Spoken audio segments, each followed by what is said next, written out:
we've tackled a number of topics over the last several weeks that some might describe as heavy or serious. I thought we'd go a little lighter today. And something that's near and dear to all of our hearts are cars. So how do you guys feel about talking about cars today? Oh, I'm thrilled, because I think car guys, and we are car guys, and we are a dying breed.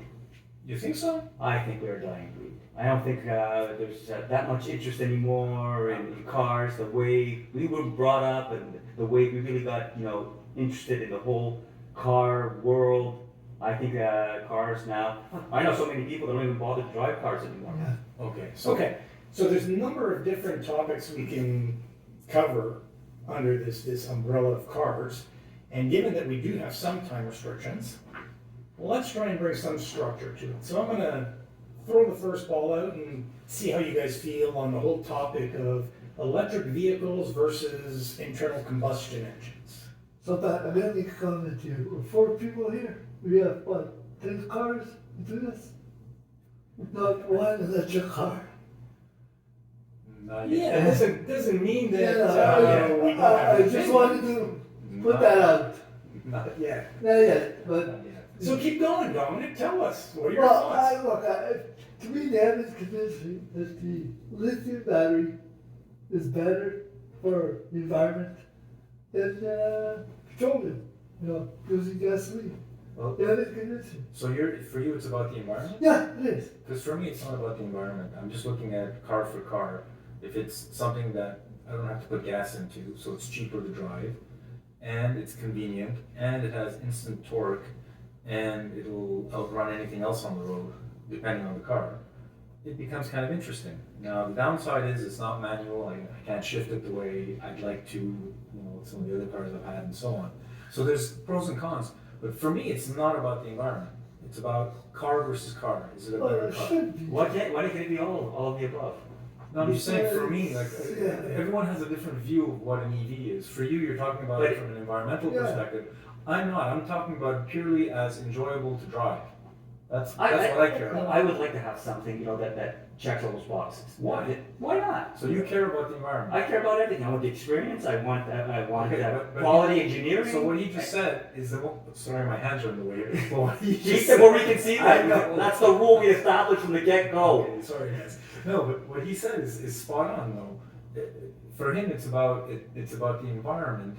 But if he's not convinced that the lithium-ion batteries are as good better than for the environment than petroleum, then it's not really a reason to. Look, I'll keep an open mind. I want something that is cutting edge, that is state of the art technology wise, and that also it's a departure from conventional engineering and technology. There's a lot to be said about the electric car revolution.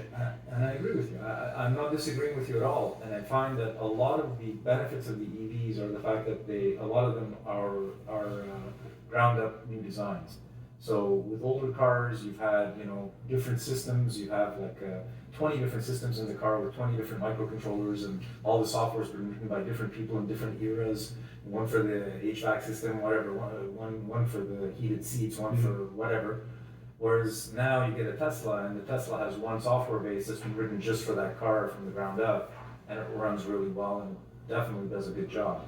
So from a technology perspective, 100% EVs are cutting edge technology, but are they the better car? And I think that's what I care about. Is it a better drive? I've tried Tesla. It was amazing. I agree. It's a great car. I loved it. But for the amount of money, and nobody has convinced me. Those batteries, what do we do with that? What do we do with those batteries? Yeah, but if you factor in also your typical car, at the end of its life, I mean, all the trail of pollution that it leaves when you scrap it, the metal, It's all it leaves a big recycled. footprint. It's all recycled. I'm talking about your conventional cars. I mean, the footprint on a conventional car is pretty The significant. last 20 years, the internal combustion engine, the efficiency, look at your first car compared to today. Yeah. Definitely. So, I mean, Night and day. it's crazy. Yeah, but there's the other issue is price. No, they're beyond the reach of most consumers. So that's, whereas the car, I mean, the car is one of the great successes of industrialization, that the car is accessible and it's affordable. And the EV world right now is, not too many people can afford it. Yeah. Agreed. How about you, Pat? What do you think?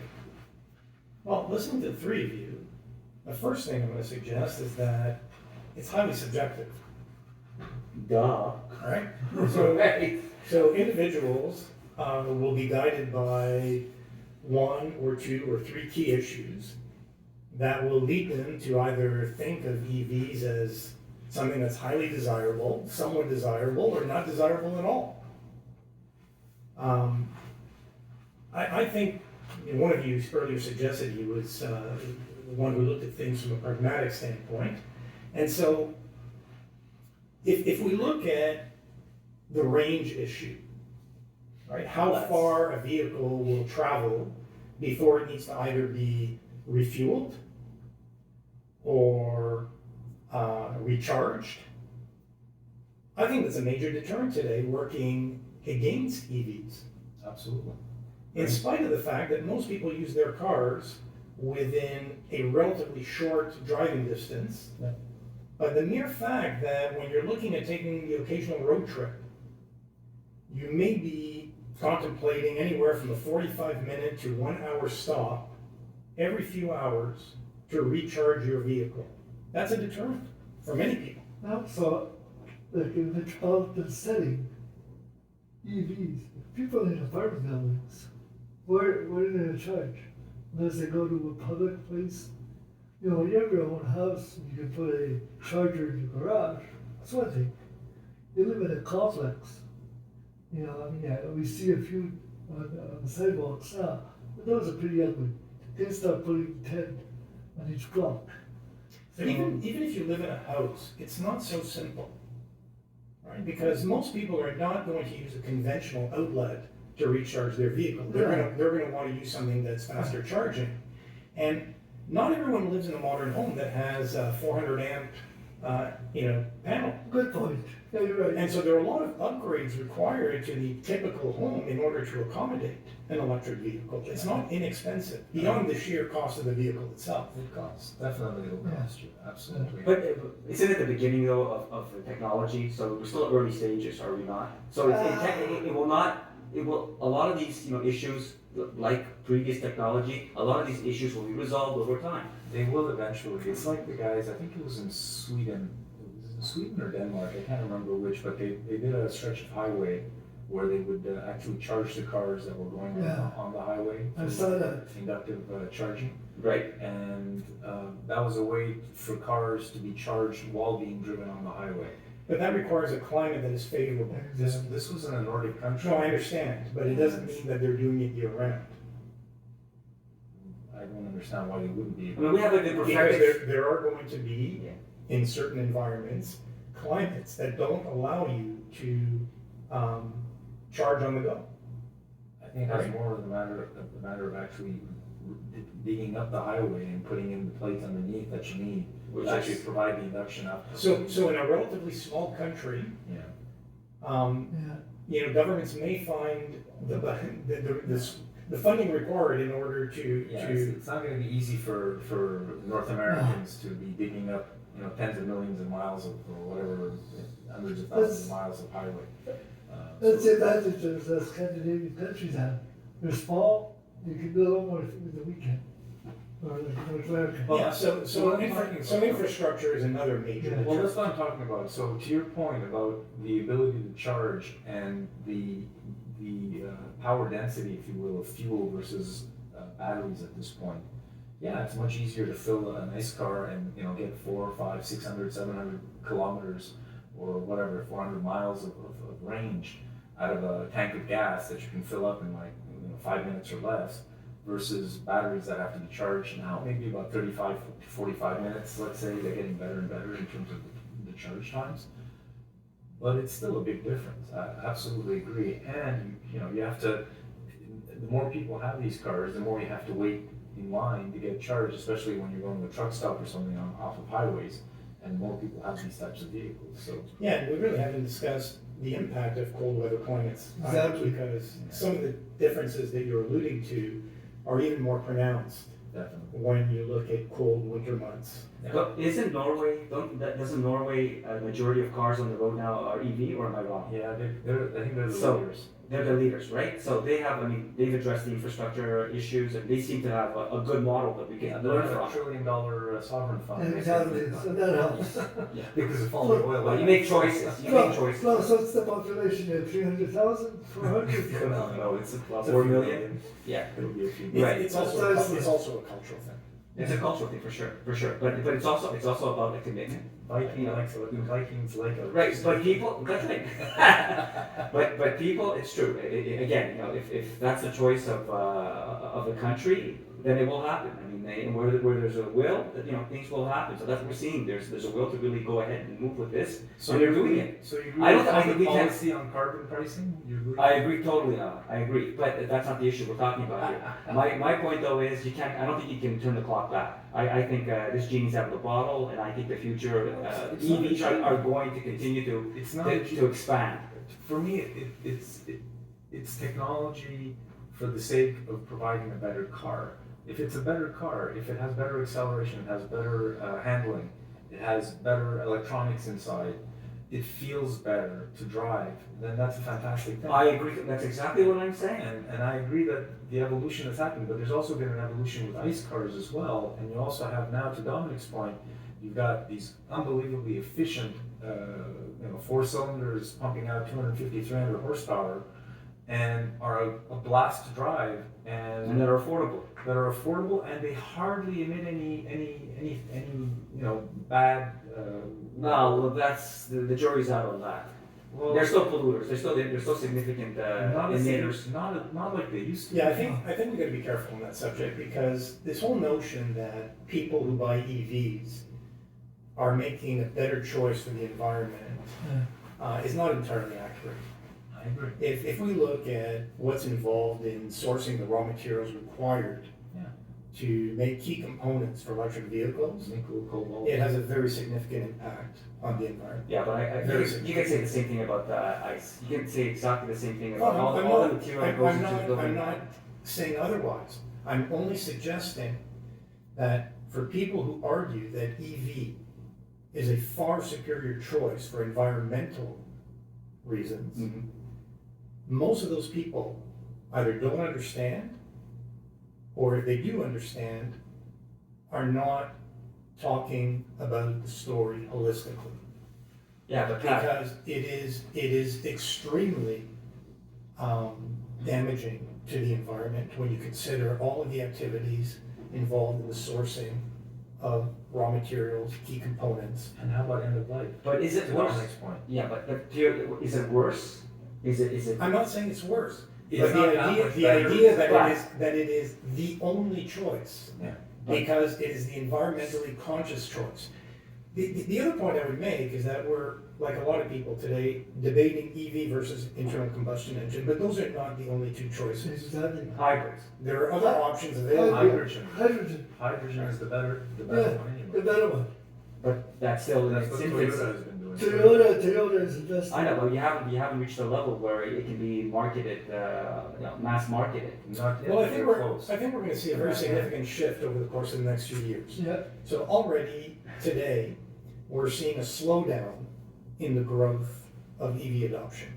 Yep. Right, so it's Yeah. still growing, but at a much slower rate, ask the Tesla stock. which suggests that all the early adopters have already taken the plunge. Okay? And so with that slowdown, we've seen a number of global car manufacturers, and I'll put the Chinese aside for now because their commitment is unwavering due to the government's position on EVs. But elsewhere in Europe, in North America, we've seen manufacturers, automobile manufacturers, who have scaled back their deployment plans for EVs. So everything we heard a few years ago about the number of models that would be available by 2025, full transition for certain badged automobiles by 2030, others by 2035. Every single one of those manufacturers has talked back those commitments. Every single one. So you're saying, And several of them are now talking about another option, meaning it's not just ICU or EV, there will be other options available to the public. Which is a hydrogen option. yeah, but To a you know, large extent. that's the way technology evolves. I mean, you're gonna have some hicks in the process, and you're gonna have some backsliding. But that is not the natural way that technology develops. So let me ask let me just ask a different question, because we're talking now about EV versus ICE. Let's talk about what makes a good car. Yeah, that's the question. So what makes a good car? Why is an EV better than an internal combustion engine? What is it about that car? So when you drive a car, what do you care about? I care about performance. I care about quality. I care about experience, and of course, affordability. Okay. So now compare your car to a Tesla. Which would you prefer? Well, of course. I mean, my car is over 10 years old. It's This one out old here? school. Yeah. Oh, it looks great. Thanks. So we're gonna get to that topic later, by the way. Right. Classic versus modern vehicle. We'll Right. get to that topic. But let's come back to your question. What would you weigh? I mean, you're, I won't say car fanatic, but you love your cars. I do. Yeah, So so I what enjoy you- driving, and for me, it's the one reason I don't have an EV right now is because of the charging, and because I sold my house a few years ago, and I don't have my own home anymore, and I'm kind of traveling around a lot, so I don't really have a place where I would be able to charge it. So for me, charging would be an issue. I'd have to, go to a supercharger if it's a Tesla or whatever, and find a place to charge the car. And to me, it's just a pain in the ass. The other thing is, now that I'm traveling more, I don't drive as much as I used to. Before, I used to drive quite a bit over here. I don't drive as much as I used to. So it's, if I'm doing, 6,000 miles a year of driving, is it really worthwhile for me to try and, get another car and so on, go through all the hassle? So for now, I don't have an EV for that reason, or else I would. So, but we all agree it's a good product. I mean, to your point about the environmental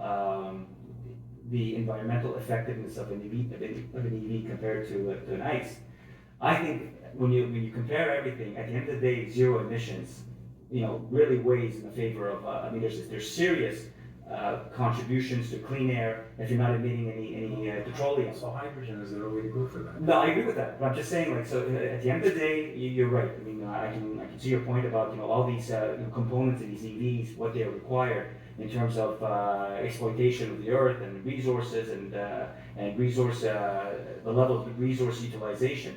I agree with you. And then the same thing applies, like the automotive industry, that is a fact of any type of automobile. That is reality. But the zero emissions is a game changer for me. And I think that's what puts the EVs really in a class all of their own. But to calculate exactly, so much more complicated. What about lifespan? How many EV cars do you need for one ICE? So all that put together. Nobody has convinced me. You don't have any documentation, any information. Nobody's going ahead with it. I'm afraid one day when we wake up and all this lithium is going to be a huge impact. But it goes beyond that, right? Because generally, car for car, EVs are heavier. And so the impact that has on our roads is very significant over time, which means that we're going to be digging up our roads and resurfacing and repaving and so on, which also has an environmental impact. As well as around the tires. You earlier talked about lower operating costs, and I think we all agree that, again, being objective, the operating costs are lower on an EV. Absolutely. But I'm not sure the life cycle costs or the life costs are. Because today people are really extending the lives of their vehicles significantly. Yep. Right? They're not rusting, they're not wearing out as quickly. It's oftentimes more practical to repair an aging vehicle than it is to contemplate replacing it. Right? The costs are much more favorable. But with an EV, when your battery reaches end of life, that's the most significant cost within the vehicle. And so you're not going to be looking at $1,000 or $2,000 in repairs to extend the life of your car by another 3 or 4 years. You're going to be looking possibly at $15,000, $20,000, $25,000, perhaps even more, depending on the EV. Exactly. Yeah. And that puts it out of bounds for most people. And it could be 8 to 10 years after you buy it, and you can have But a we're- nice car for 20 years easily. But we're not standing still. I mean, we are working on developing better quality batteries, long life batteries. But So the the other- technology is on the job. So it Yeah. stands to reason that there's a good possibility that we'll be able to work out these things and produce batteries that are practically they last a lifelong. Yeah, it won't be a lifetime. If you look at the most advanced state of battery technology today, and it's, in laboratories and so on, it's not being used by the automobile manufacturers, it's many, many years out. So as quickly as technology evolves, it's not something that's going to be accessible in a matter of a year or two, right? We're looking longer term, and for that reason, among other reasons, I think that a lot of people who haven't yet adopted EVs are likely to put off a decision for at least another 3, 4, perhaps even 5 years. Yeah, I think within 10 years, you're gonna see like improvements, leap and bounds in technology improvements that are probably gonna address what you're talking about. And I have no doubt that they will, at the same time as I think that over that period of time, we're also going to see new options or new alternatives to EV and ICE vehicles. Truth of the matter, actually, whoever's born today won't have a driver's license. That's a possibility as well. That was my initial point, where I see the car, the car's place in our lives.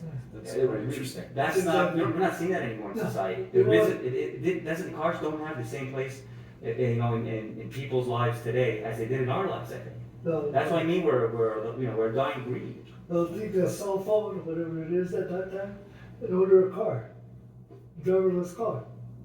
That's it. That's over. Okay, one last question, and we're going to close it off on this whole EV versus ICE debate and move on to the next car topic. If an EV that caught your attention was available at the same price, acquisition price, Mhm. as an ICE vehicle that you were interested in, which would you choose, Aki? I would choose the ICE vehicle because I have serious worries about the charging capacity and the range of these vehicles. So you wouldn't choose an EV if it was Not the at same this price? point. No, I mean, it has to be Oh, reliable you just gave me transportation. away, man. I'm saying, but it's absolutely, I am for developing this technology, and I'm absolutely, I want to support it, but not right now, today, because of the charging issue and the range issue. Those are big considerations for me. Okay. I mean, we're retired guys, we like to travel, we like to take long road trips. I don't think EV is the best way to do it. Oh, there's a topic for a future podcast. There's I want to take a road trip. Let's discuss that another time. Dominic, what about you? That's not nice for now. I mean, maybe down the road, but not now. I'm going to change my car in a few months. Oh, I'll go back. Oh, yeah. Not interested. nothing that I said will convince you to, To go EV? yeah, No. come on. You just You said can you do would. it. You haven't convinced yourself. You're not gonna convince others. Exactly. Right away. Right. Yeah. You know, I put my name on the list for the Cybertruck. Mhm. But Grotesque, oh my god, what a joke that thing is. I kind of liked it again. Well, Beauty is in the eye of the beholder. Exactly. Right? So at the time I liked it, but then the Rivian came out, and I liked the Rivian SUV better than the Cybertruck, honestly.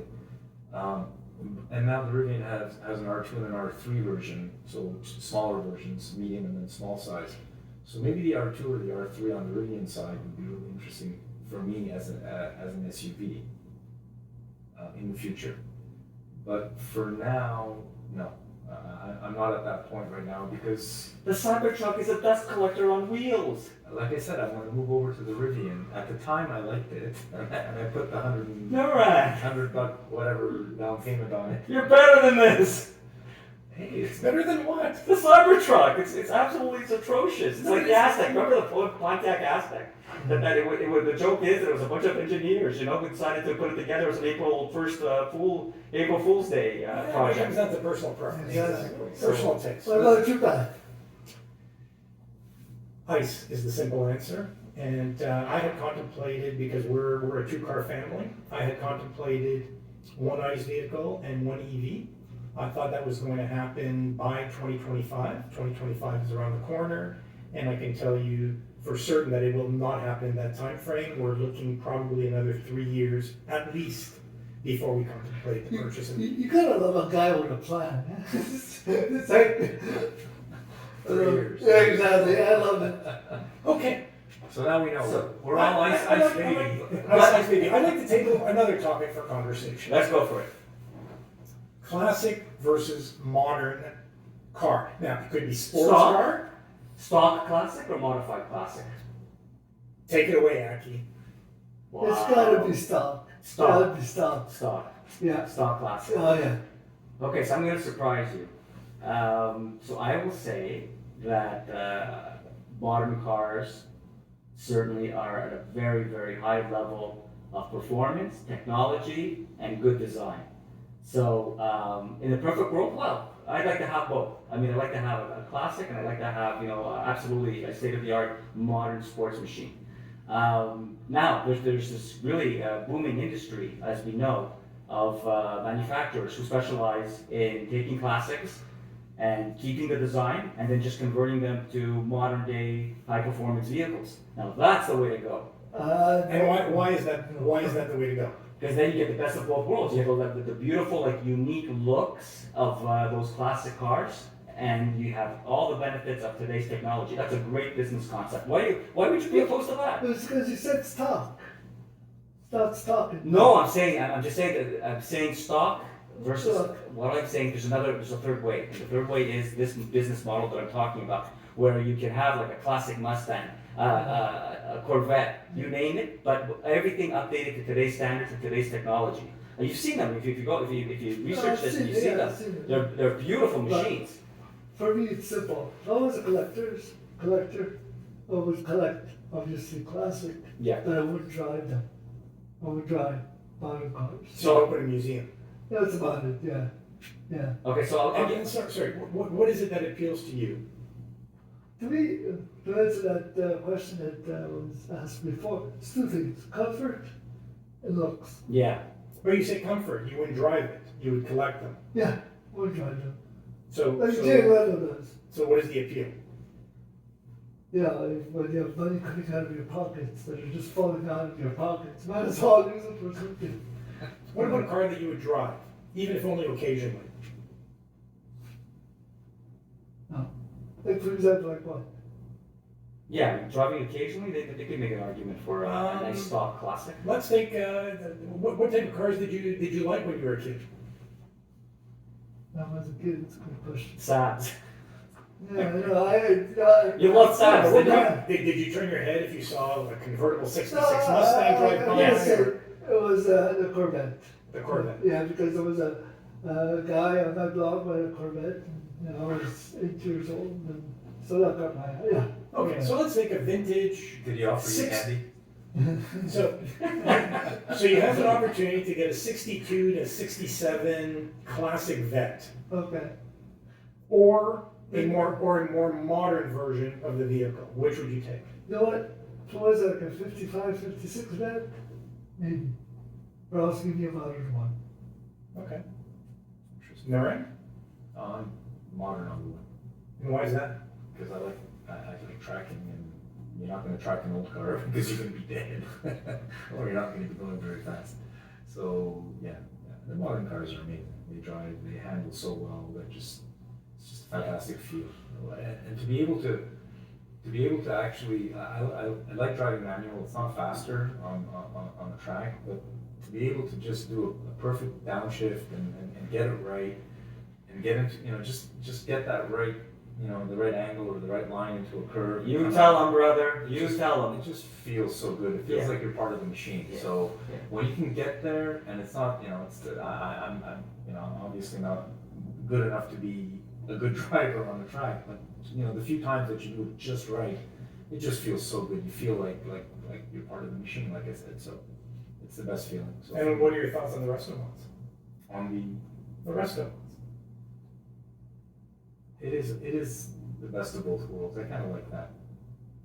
Yeah. So you would prefer Restomod to a modern vehicle? No, I take the modern vehicle. No, I take the rest of the line. No, to track, I'll take the modern vehicle. To own and drive on weekends, maybe I'll take the mod. Yeah, interesting. But the rest of the mods they're right up there. Performance-wise, they are real high Yeah, but level, you're high not- quality You're vehicles. not getting like a true thing. Well, That's what I don't like about it.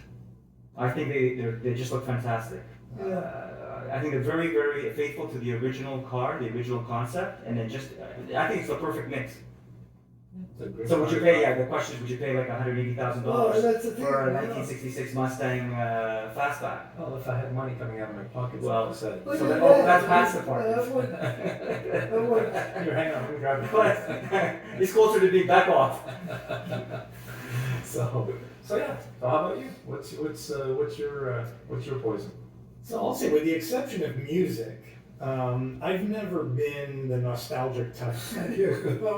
So yes, it is true that my musical tastes have not evolved from the 70s and 80s, but otherwise, I don't look back. And do I still enjoy seeing a beautiful classic from the 1950s or 1960s? And I stopped there because to me, everything that followed was garbage.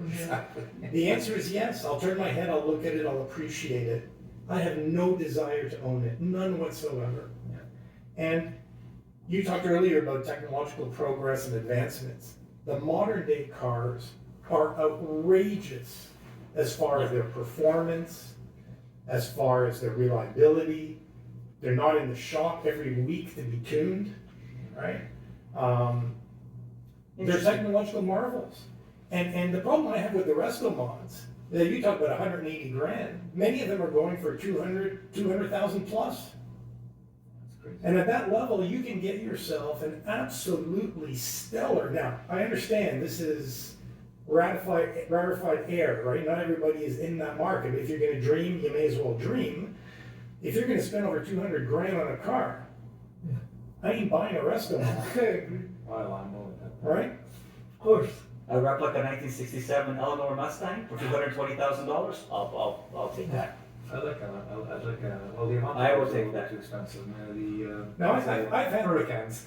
I've had the good fortune of owning both over the years, and no contest, absolutely no contest. In fact, what I find remarkable is that the cars that we used to dream of when we were growing up had a level of performance that the average four-door sedan today Hot Wheels. will do. The Hot Wheels. Remember the Hot Wheels? The Hot Wheels. Now we see them on the road. It's mind-boggling. Those little Hot Wheels that you always found so fun to play with, and they have great little designs. Now you see them on the road. It's incredible. I don't know. For me. So we're all in agreement, pretty much, that we like modern cars. Yeah, you like modern cars. Well, I think Aki was in the camp of he wants the best of both worlds. I want the best of both worlds. That's right. So there you go. Some pragmatism on this side of the table. Yeah. So you touched on standard versus automatic. I mean, automatic has come a long way. So, Standard. There's so nothing to I argue. may be the only one in the camp of I'll take a modern dual clutch transmission Okay. before clutch. I take a manual vehicle. And it's not that you say being one with the machine. Yeah. When you're in a vehicle where the technology will outperform you every freaking day of the week. Right. And what kind of a driving experience is that? Do you have a GTR? Fantastic. So you had a GTR. No, Okay, right. and I had a GTR. Mhm. I hated my GTR. I hated driving it. It was the most powerful beast I'd driven. It was crazy, but it was not a driver's car. I didn't feel like I was driving it. The car was driving itself. Now, a few times I was glad it was driving itself, or else I would have been in a ditch, because at around 4,000 RPM, when the turbos kick in and the car wants to do a few flips, you actually want it to rein itself in. Fantastic. But it's not a fun car to drive. I like my M3s better, for God's sake. And they weren't anywhere near as Did fast. you like them better because they were standard, or were there other reasons? It was not only about it being standard, it was about how the car behaved to my inputs. My inputs into the steering and into the clutch and the gas and the brakes of those cars, especially the older M3. I had a newer one and an older one. The older one was better balanced. The balance on that car was ridiculous. The inputs were ridiculous. It wasn't a fast car. It had like 330 some odd horsepower. It was a 2004, I think, M3, the first one. And it was just an unbelievably beautiful car to drive. Yeah, so just so we're clear, when we talk manual, we're talking about a clutch pedal, Yeah. right, and Yeah. a shifter and so on. Yeah. So, you know, I'm gonna try and make my point by suggesting that for me, the best drivers in the world are the Formula One race car drivers. Yeah. Right? And they today drive cars that include technology on the transmission front that you will find in modern day sports cars, And right? Which you and I can purchase. the dual clutch system is what you're talking Which about. you can manually work Shift. with. Yeah, absolutely. Yeah. Not the So, same shift. so that to me is the ideal. So I know that the car will outperform me every day of the week, and I'm gonna let it do the work. If I wanna get my kicks, all right, and I'm driving down a windy road and I wanna get the thrill of personally upshifting and downshifting and not allow the car to make those decisions for me, I have the luxury of doing that. But I'm doing it in a much more efficient way than if I have to push down on the pedal, Definitely. shift gear. That to me is so antiquated. It has absolutely no appeal, none whatsoever. Totally disagree. It's not it's supposed to be a driving experience. You're supposed to be not just a robot in that stupid thing. You're supposed to be the pilot of your car. No, it is not stupid. It's highly intelligent, which is why it's capable of doing all the things Yeah, it okay, does. but you know what I mean. I mean, I don't want to be passive. I want to be, you know, when I'm driving a nice sports car and I have, you know, good horsepower and I have, you know, a finely tuned engine, I like to be able to shift. I like to be able to have a clutch. So you talk about the experience. For Yeah. me, the experience of being able to take a car to not its limits, but my limits, knowing that it's going to keep me relatively safe. It's not foolproof, but it's going to keep me relatively safe and secure while reaching a level of performance that I could never dream of otherwise reaching. Yeah, but Pat, I'll take that any day of the week. But a standard car, a manual shift car, will have the same nannies as a dual clutch transmission car. So you're not going to end up in the ditch.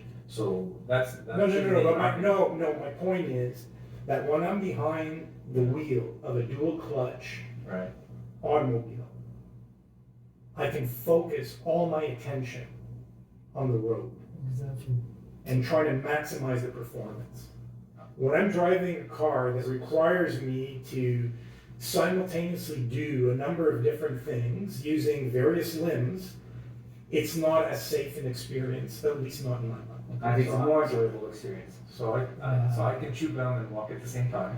Congrats. So, but when you drive manual, you've driven manual Of for course. many years, so it becomes an automatic thing. Like Yeah. it's not you're not thinking. Again, I think it comes It's down like to walking. personal preferences. Yeah.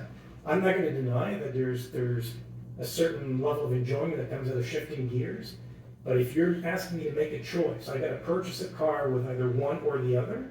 For me, it's a no-brainer. No. I'm taking the dual clutch I'm taking the every time out. To me, it's down to wanting to fax something or emailing something. You don't need to fax anymore. We don't need standard cars anymore.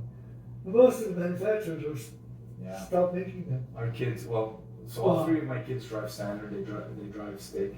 I taught them. Wow. My ex-wife. Good job. Well, my ex-wife insisted on driving standard. That's why I married her. And is that why she left you? No, she Oh, bought okay, that's She not, bought that's it not on fair. that. That's not fair. That's She not bought another man. Time out, time out. Hang on, I gotta think about that. Maybe that's what it was. No. She bought another section. I was gonna say, he hit you below the belt on that I think I had one of the Hearst shifters with it. one. Hammerhead. Yeah, exactly. Anyway, no, but so because of that, all three of my kids learned with either through me or through her to drive standard, which is amazing. And now they're not intimidated if they go to Europe and rent a car, where most of them are, or a lot of them are still Yeah. standard. I go to Europe, I'm not intimidated. We're into automatic. Yeah. I spend more money, but Yeah. Yeah, so it's just, I think it's good for the generation to kind of learn it, but I agree with everyone that it's a dying breed. I mean, they're stopping, all the manufacturers are stopping. Not Ford. Well, okay, for like maybe one car and that's it, right? Well, the only one car. Is there any other car other than the Ford Mustang? Well, that's the only car they got left. I can think of a few. Oh, Ford. Affordable. Affordable. Affordable, yeah. Well, I don't know if the Ford Mustang is No, I'm not, considered yes, I an don't know what affordable the vehicle. example you're gonna trot out, that's not a good example, that's a prototype. Yeah, so that's it. I mean, this is for me. It's just it's more fun to drive. It's a dying, type of car. In the next 20, 30 years, they're gonna probably all die out. So we may as well enjoy it while we got it, guys. Never Okay, let well, go I of it. think I can safely guess where two of you stand on the next topic, which is autonomous vehicles. Oh, Oh. no way, not even autonomous vehicles, oxymoron. So I'll surprise you. I think autonomous vehicles are gonna happen. I agree with what Dominic said, where our kids or our kids are not gonna have cars. They're gonna have an app that brings the car to them and takes them to where they're gonna go. And that's gonna be the reality. Yeah. That's gonna be the only way we're gonna get through any of the traffic shit that we have in all of the cities that we have. If we don't have autonomous vehicles that are all being driven through a central, But would you want to be the owner of you're an not gonna have autonomous a choice vehicle? at a certain point. If you want to go into a city center, you're gonna have to have an autonomous vehicle. Yeah, you're right, Well, you're right. So I want to come to this topic of ownership because what does it mean to own a vehicle? No, that's a very good point. How much time Well, does a vehicle that we've you es- own sit idle? I know, but we've established why, car guys like us, we're a dying breed, because it's exactly the logic now that's prevalent, what you're bringing up. There's no need to own a vehicle. You can have, the leasing vehicles, the sharing vehicles that you lease and take out, as you need. Community cars. Community cars, right? So that's a huge industry. So these are the trends that we're seeing now. So to your point, no, you don't need anymore to own a vehicle. It's not, it doesn't have the important place in your day-to-day life that it did, when we were growing up in previous generations. This is the new, post-vehicle generation, self, car ownership is no longer what it was. Yeah, and for most people, it's the second, highest price ticket item in their lives. Yeah, exactly. So if you can reduce the financial burden Yeah. significantly, which a shared service does, that's a plus, in addition to the many benefits it has, environmental and otherwise. let's take the point further. Why own an autonomous car? There's no need for that. Exactly. Yeah, So, so, tell me, There's going to be different models that are going to be coming out Oh. in terms of ownership or, Yeah. how do you say, it's a joint ownership, if you will, Shared sharing. ownership. Um, Or just simply as a shared service. probably going to be more of a service. I agree. so Okay. car guys, we are a dying breed. This is sad. Oh, Okay, and so that leads me to the next point, and perhaps our last point for the purpose of this conversation. How do car guys feel about flying cars, which are no longer purely cars? Right? Oh my Well, no, god. Where are you taking us? I'm taking you in a year or two's time. They're actually being introduced. Yeah. So the technology is there. There's a whole bunch of issues that we have to sort through, right? You can well imagine how chaotic it could be if you have vehicles, low altitude vehicles that are congesting. You see, the we're skies. not- Those are not going to be driven by humans. yeah, but it's, No, it doesn't matter. You still need systems that are going to avoid collisions and. but it seems to work out for the Jetsons. Yeah. I don't know, I don't think See, so. if we had paid more attention, right, the Jetsons told you everything you need to know about the future. That in Star Trek, but I don't think, no, not for now, because you can't have these things flying all over the place. So what's gonna happen on the ground? So we're gonna be what? We're gonna have congested roadways, and then we're gonna have a congested airspace, and that's what we're talking about. That's the future. Well, of course, a lot of rules need to be put in Yeah, place in yeah. order to ensure that we don't create havoc. It's exactly what it sounds like. It's a recipe for No, havoc. but It's going to be software driven. It's so, not going to be like- human driven. But like many things in this world, technology leads, right? So just because it can be done, somebody will do it. And in this case, there are many significant contributors. So vehicles are coming in the next 12 to 24 months. Technology is there. The issue becomes, again, as is often the case, as technology leads, how do we as a society adapt? So, you know, the legislators and others are gonna have to ensure that they tackle this issue in a way that allows us to deploy the technology as safely, as securely, as confidently as we I can't possibly imagine can. an Earth where we have air highways, or I just can't imagine It'll that. happen. It's coming. It'll happen, and by the way, It's gonna be an it's gonna environmental much slower nightmare. here, because when it's minus 20 outside, you're Can you- gonna get a lot of, it's gonna be a lot heavier to have the cars in these weather. But that's really like travel run amok. I mean, if you're gonna have congested roads, No, you're but gonna, I- you're gonna have congested airways. No, but hang on. You're saying congested airways. Remember, it's not going to be human driven. Any any vehicle that's going to go in the sky is going to be remotely or AI driven. So human beings won't be doing kamikaze runs and running into buildings. Yeah, but I know. But imagine, Nuran, what you're gonna be at 5 o'clock. What is the outside gonna look like? You're gonna have cars on the road, you know, bumper to bumper, whatever, autonomous and whatever your level of Maybe less so, technology. because you're going to have more. And then cars. you're gonna have the sky. It's gonna be absolutely, you know, the sun blocked out by air, whatever these contraptions that are flying. I mean, what kind of a world are we talking about? This is like Blade Runner. As opposed to skyscrapers blocking the sun. Come on. You don't live. We don't live next to skyscrapers, for the love of God. So we have our space. Some people do. Well, we have our green space. All I'm saying is, you know, I want to have my space. I want to have some humanity in this. I don't want to be overrun Well, by actually, machines. I hate to break it to you, it's coming, and it's coming sooner than you might imagine. So we as a society need to think about how we adapt to this. Think about the The highways. good news, Yes. most of the early launches are actually electric, so you'll be happy, good for the environment. It's not just that. It's just, you know, again, space. Yeah. Having your space. So You know, that's having The human. final frontier. But actually, Blade Runner. you can put these Blade cars- Runner. Blade Runner. Blade Runner. You can put these cars at the same place I know as that. where streets are. So it'll just be like 100 feet above the street. Without having to build additional infrastructure. Exactly, that's what I mean. So it'll be, the highways will be above the existing highway. So it's not like they have to have any, they're not gonna be going over houses and stuff like that. There's They're gonna be a going over few, streets. few hurdles for a while. So instead of worrying about concrete dropping on your head as you're driving, you know, along certain highways, you only have to worry about an automobile or vehicle sometime dropping on your And head. that's it, exactly. When you run out of gas or run out of electrons, it just falls out of the sky. You're such a cheerleader. Thanks, Nora. Thank you. It's one of his many qualities. Yeah, just such a I'm cheerleader. very pragmatic. No, no to, let's have some frontiers that we leave, you know, pristine. Well, guys, as usual, we haven't solved a damn thing, No. but it was a lot of fun. So we're putting the brakes on this? We're putting the That's a good way. Before we go, everyone's dream car. Go! Mustang GT 500, What year? 1967. Okay, you have to specify. Dominic? Lambo, anyone?